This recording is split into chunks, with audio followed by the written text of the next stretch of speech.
அனைவருக்கும் வணக்கம். அவ்வப்போது சகோதர சகோதரிகள் மின்னஞ்சல் வாயிலாக நம்மிடத்திலே விடுக்கக்கூடிய வினாக்களுக்கான விடையை பார்த்து வருகிறோம். அந்த வகையிலே சித்தவித்தை பயிற்சி செய்பவர்களுக்கான சரியான உணவு திட்டத்தை சொல்லிக் கொடுங்கள் என்று பலர் கேட்டிருந்தார்கள். இது பற்றி நாம் ஏற்கனவே சொல்லி இருந்தாலும் கூட அவற்றை பார்க்க நேரம் இல்லாமல் மறுபடியும் புதிதாக விளக்கத்தை கேட்டு பெற வேண்டும் என்று சிலர் விரும்பியிருந்தார்கள். எனக்கு தெரிந்த வரையிலும் இதற்கான விளக்கத்தை இன்று உங்களோடு பகிர்ந்து கொள்ளுகிறேன். ஒவ்வொரு மனிதனுடைய உடலும் 3 தன்மைகளை கொண்டிருக்கிறது. வாத தேகம், பித்த தேகம், கபதேகம் என்பதே அது. 2ம் கலந்த தேகமாக இருப்பதும் 3ம் கலந்த தேகமாக இருப்பதும் கூட உண்டு. மனிதர்களுக்கு ஏற்படக்கூடிய எல்லா வகையான நோய்களுக்கும் வெட்டைச்சூடுதான் காரணம் என்று சித்தர்கள் சொல்கிறார்கள்.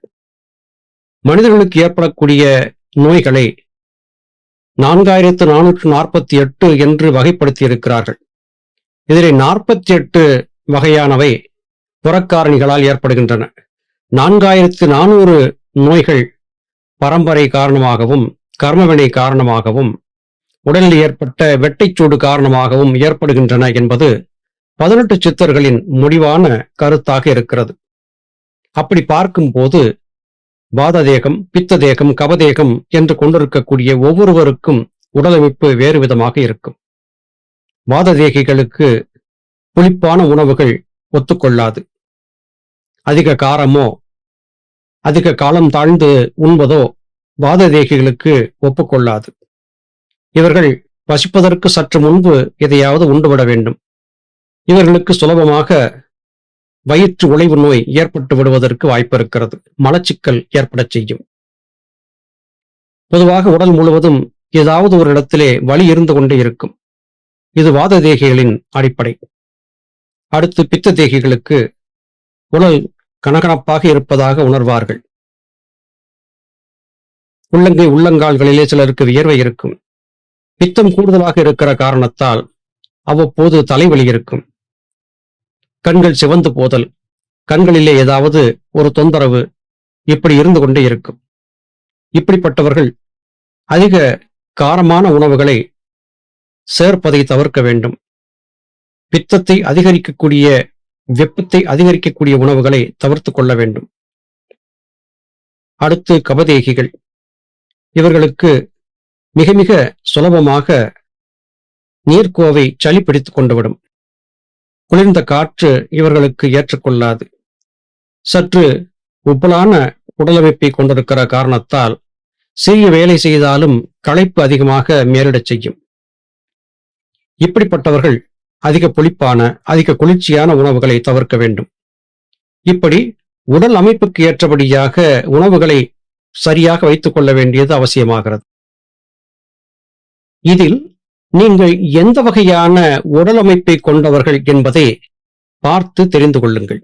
அல்லது உங்களுக்கு அருகாமையில் இருக்கக்கூடிய சித்த மருத்துவரை அணுகி உங்கள் உடல் எந்த வகையான அமைப்பை கொண்டது என்று கேட்டு தெரிந்து கொள்ளுங்கள். நம்முடைய பதிவுகளிலே அறுசுவை மருத்துவம், அறுசுவையை கைநாடி மூலமாக எவ்வாறு அறிவது என்பதை பற்றிய விளக்க பாடம் கொடுக்கப்பட்டிருக்கிறது. அவற்றை பாருங்கள். ஒவ்வொரு நாளும் காலையிலே எழுந்தவுடனே சிறிதளவு தண்ணீர் பருகி சிறிது நேரம் உலாவி இயற்கை உவாதைகளை கழித்தான பிறகு உங்கள் கை நாடிகளை நீங்களே பரீட்சை செய்து பாருங்கள். இன்று உங்கள் உடலிலே எந்த சுவை அதிகரித்திருக்கிறது? துவர்ப்பா, உப்பா, இனிப்பா, புளிப்பா, கசப்பா, காரமா என்று ஆராய்ந்து பாருங்கள்.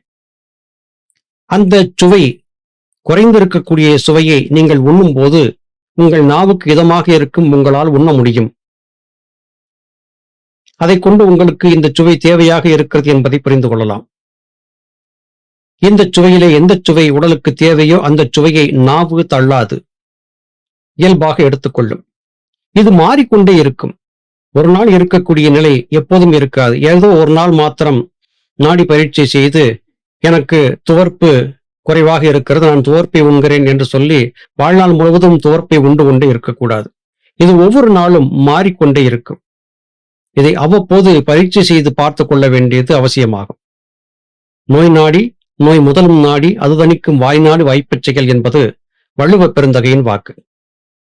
இந்த 6 சுவைகளிலே எந்த சுவை அதிகரித்திருக்கிறது, எந்த சுவை குறைந்திருக்கிறது என்பதை புரிந்து கொண்டால் இது நோய் நாடி செய்யக்கூடிய உணவு மருத்துவமாக மாறிவிடும். இதன் மூலமாக உங்கள் உடலுக்கு எந்த உணவு தேவை என்பதை உங்கள் நாவிற்கும் உங்களுக்கும் சுலபமாக சித்தர்கள் புரிய வைத்து விடுவார்கள். அல்லது நாடியிலே தெளிவாக தெரியவில்லை என்றாலும் சுவைத்து உண்ணக்கூடிய உணவிலே எந்த உணவு நாவிற்கு சற்று இதமாக சுவையாக இருக்கிறதோ அதை சற்று கூடுதலாக உண்ணலாம். அதற்காக எதற்கும் உதவாத காற்று புகாத பைகளில் அடைத்து விற்கக்கூடிய அதிக மசாலா பொருட்கள் கலக்கப்பட்ட உணவுகளை நாவுக்கு ருசியாக இருப்பதாக கருதி உண்டுவிடக்கூடாது. இங்கே நாம் சொல்லிய எல்லாமே இயற்கையான 6 சுவைகளை பற்றி. இதை சரியாக புரிந்து கொள்ளுங்கள். அடுத்து, சித்தவித்தை பயிற்சி செய்யும் போது நீங்கள் சரியாக சித்தவித்தையை புரிந்து பயிற்சி செய்தால் உங்கள் உடலிலே வெப்பம் அதிகரிப்பதை தவிர்க்க முடியாது. அப்படி வெப்பம் அதிகரிக்கும் போது அடிவயிறு முதலாவதாக பாதிக்கப்படும்.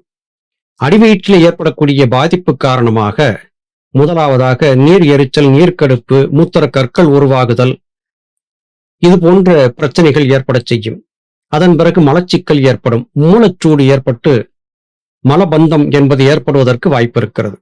எனவே இவைகள் ஏற்படாமல் இருக்க நிறைய தண்ணீர் குடிக்க வேண்டியது அவசியம். சித்தவித்தை பயிற்சியிலே அமர்வதற்கு முன்பு ஒரு குளிர்ந்த தண்ணீர் ஒரு குவளை அருந்திவிட்டு பயிற்சியிலே அமர்வது மிக மிக நல்லது. கூடுமான வரையிலும் வயிறு வெறும் வயிறாக இருக்கும் போது மாத்திரமே சித்தவித்தை பயிற்சியை செய்யுங்கள். வயிறு நிரம்ப உண்டுவிட்டு பிராணாயாம பயிற்சிகளை செய்யக்கூடாது. இது மேலும் உங்களுடைய பிரச்சனைகளை சிக்கலாக்கிவிடும். இவற்றை சரியாக கடைபிடித்தாலே பெரும்பாலும் உடல் ரீதியாக எந்த பாதிப்பும் ஏற்பட செய்யாது. சிலர் ஆர்வக் கோளாறு காரணமாக அதிக நேரம் பிராணாயாம பயிற்சி செய்வது வழக்கம். அப்படி செய்யக்கூடாது. குளிர்ச்சியான இடத்தில் இருக்கிறீர்கள், இப்போது வெப்பம் இல்லை, உடலிலே குளிர்ச்சி ஏற்பட்டதால் குளிரும் நடுக்கமும் இருக்கிறது. இப்படிப்பட்ட காலங்களிலே பிராணாயாமத்தை அதிகமாக செய்து கும்பகம் முதலாகிய பயிற்சிகள் மூலமாக உடல் வெப்பத்தை அதிகரித்துக் கொள்ளலாம். ஆனால் கொடுங்கோடை வெப்பம் தைக்கக்கூடிய காலங்களிலே பிராணாயாமத்தை குறைத்து நிஷ்டையை அதிகப்படுத்த வேண்டும். உங்களுக்கு வித்தை காட்டிக் கொடுத்தவரிடமிருந்து நிஷ்டையை பற்றி தெளிவாக கேட்டு தெரிந்து கொள்ளுங்கள். நிஷ்டையை அனுபவப்படுத்துவதற்காகத்தான் பிராணாயாமம் என்பதை புரிந்து கொள்ளுங்கள். குறிப்பிட்ட அளவிலே நீங்கள் பிராணாயாமத்தை செய்து பழகிவிட்டீர்கள் என்றால் நாசி வழி நடக்கும் சுவாசம் ஒன்று, அண்ணாக்கு வழி நடக்கும் சுவாசம் ஒன்று என்று 2 வகையான சுவாசங்களை உங்கள் உடல் பழகியிருக்கும். நீங்கள் பயிற்சி செய்யாமல் இருந்தாலும் கூட உங்களுடைய முயற்சி ஏதுமில்லாமல் நாசி வழி நடக்கும் சுவாசம் எப்படி இயல்பாக நடக்கிறதோ அதை போலவே அண்ணாக்கு வழியாக நடக்கக்கூடிய சுவாசமும் நடந்து கொண்டுதான் இருக்கும். இதற்குத்தான் சதா பிராணாயாமம் என்று பெயர். அதை விடுத்து 24 மணி நேரம் பிராணாயாமத்தையே செய்து கொண்டிருக்க வேண்டும் என்று தவறாக கருதிவிடக்கூடாது. இரு சுவாசம் உணர்ந்தவன் யார், அவனே சித்தன் என்று சொல்லுகிறார்கள். நீங்கள் 2 சுவாசங்களையும் புரிந்து கொள்ள வேண்டும். இந்த 2 சுவாசங்களையும் தெளிவாக புரிந்து கொண்டு விட்டால் பயிற்சி சுலபமாக இனிமையாக இருக்கும். அதை விடுத்து மேலும் மேலும் உங்கள் உடலுக்கு வெப்பத்தை அதிகரிக்கும்படியான பயிற்சிகளை செய்யக்கூடாது.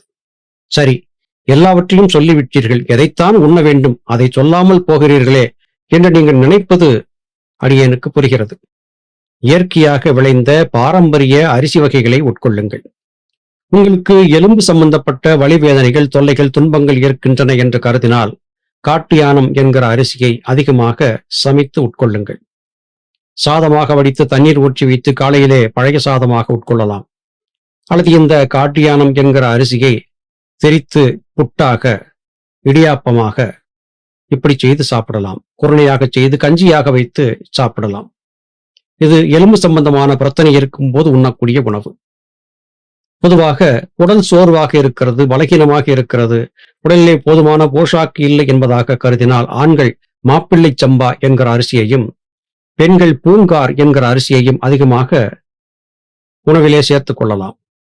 இது அல்லாமல் கருங்குருவை, குள்ளக்கார் இப்படி பலவிதமான பாரம்பரிய நெல் ரகங்கள் இருக்கின்றன. அவைகளை உட்கொள்ளலாம். அதிகம் தீட்டப்படாத நார்ச்சத்து மற்றும் செலினியம், இரும்புச்சத்து ஆகியவை அதிகம் தங்கியிருக்கக்கூடிய பாரம்பரிய அரிசி வகைகளை சாப்பிடும் போது உங்கள் உடலுக்கு தேவையான ஆற்றல்கள் சுலபமாக கிடைத்துவிடும். உங்களுக்கு தேவையான 6 சுவைகளையும் தரக்கூடிய சக்தி ஒரு காய்க்கு இருக்கிறது. அந்த காய் கடுக்காய். வெறும் 3 விரல்களால் பிடித்தெடுத்த அளவிற்கு மாத்திரம் இரவு உறங்குவதற்கு முன்பு அரை குவளை இளம் வெந்நீரோடு சிறிதளவு கடுக்காய்த்தூள் சேர்த்து உட்கொண்டு வந்தால் உடலுக்கு தேவையான ஆற்றல் கிடைத்துவிடும். ஒரு தேக்கரண்டி அளவிற்கு எடுக்க வேண்டிய அவசியமில்லை. 3 விரலால் தெரிகடி பிரமாணம் என்று இதை சொல்வார்கள். சிறிது சிறிதாக எடுத்துக்கொள்ளலாம். இது உங்களுக்கு போதுமான போஷாக்கை கொடுக்கும். காய்கறி வகைகளிலே கூடுமான வரையிலும் கருணைக்கிழங்கு தவிர மீதி எந்த கிழங்கு வகையும் உட்கொள்ள வேண்டாம். வெளிநாடுகளிலிருந்து இறக்குமதி செய்யப்பட்ட காய்கறிகள் சத்தானவை என்கிற மனமயக்கத்தை தள்ளுங்கள். நம்முடைய பிராந்தியத்திலே விளையக்கூடிய காய்கறிகள் உங்களுக்கு தேவையான ஆற்றலை கொடுத்துவிடும். உங்கள் வீட்டிலே இடம் இருந்தால் தொட்டிகளிலோ மொட்டை மாடியிலோ அல்லது வீட்டின் ஒரு பக்கத்திலோ சுலபமாக விளையக்கூடிய காய்கறிகளை பயிர் செய்து உங்கள் வீட்டிலேயே அதை பறித்து அதிகம் வேக வைக்காமல் அரை பாதி வெந்த நிலையிலே உட்கொண்டு வாருங்கள். இது மிகவும் நல்ல பலனை கொடுக்கும். பச்சை பயிறு. இந்த பயிற்றை தண்ணீரில் ஊற வைத்து ஒரு வெள்ளை துணியிலே கட்டி வைத்து விட்டால் முளைத்துவிடும். அப்படி முளைத்த இந்த பயிற்றை உங்களால் முடியும் என்றால் பச்சையாக மென்று சாப்பிடுங்கள். அல்லது சிறிது தண்ணீர் தெளித்து வேக வைத்து சாப்பிடலாம். இப்படியும் எனக்கு சாப்பிட விருப்பமில்லை என்றால் இந்த பச்சை பயிரோடு சிறிது மிளகு, சிறிய வெங்காயம், சிறிதளவு மஞ்சள் தூள், தேவைப்பட்டால் ருசிக்காக கொஞ்சம் அரிசி ஆகியவற்றை சேர்த்து தோசையாக மாவாக அரைத்து தோசையாக வார்த்து சாப்பிடலாம். இதை ஆந்திராவிலே பெசரட் என்று அழைக்கிறார்கள். நிரம்ப சத்தான ஒரு தோசை. அதுபோல கொண்டைக்கடலை, சுண்டல் கடலை, தட்டைப்பயிறு ஆகியவற்றையும் இதே போல முளைக்கட்டி வைத்து அரைத்து தோசையாக வார்த்து சாப்பிடலாம்.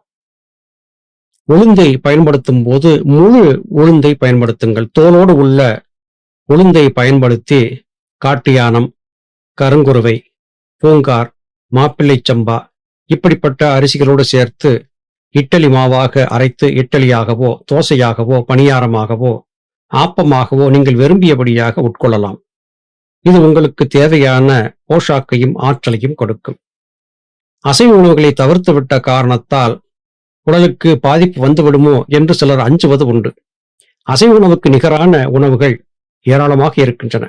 முளைக்கட்டிய பயிர் வகைகளிலே தேவையான ஆற்றல் கிடைக்கிறது. அதே வேளையிலே காளான் வகைகள் இப்போது கிடைக்கின்றன.